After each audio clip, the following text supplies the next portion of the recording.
L'incendie n'était toujours pas maîtrisé et déjà hier soir, Emmanuel Macron lançait un appel aux dons. Cette cathédrale, nous la rebâtirons. Je m'y engage. Dès demain, une souscription nationale sera lancée. Depuis ce matin, les dons arrivent de toutes parts. Des particuliers, le site de la Fondation du patrimoine a d'ores et déjà recueilli plus de 2 millions d'euros, mais aussi des mécènes comme François-Henri Pinault qui a tout de suite promis 100 millions d'euros et LVMH 200 millions. Et enfin, les collectivités aussi comptent participer, l'AMF, la ville de Paris, mais aussi les régions. La région va évidemment donner son obol. Nous avons décidé de donner 10 millions d'euros d'aide d'urgence au diocèse de Paris, de façon à ce que les travaux les plus urgents puissent être lancés immédiatement. Ces dons pourront être déduits des impôts, pour les particuliers de 66% et 60% pour les entreprises.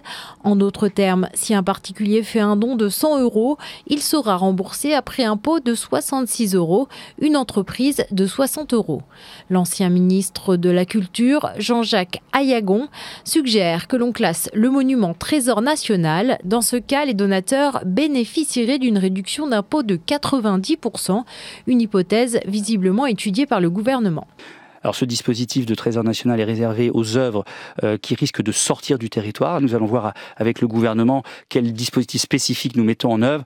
Mais bien évidemment, l'État sera là aux côtés de tous nos compatriotes pour rebâtir Notre-Dame de Paris. Pour le moment en tout cas, impossible de savoir à combien s'élèvera le coût des travaux, ni le temps que cela prendra.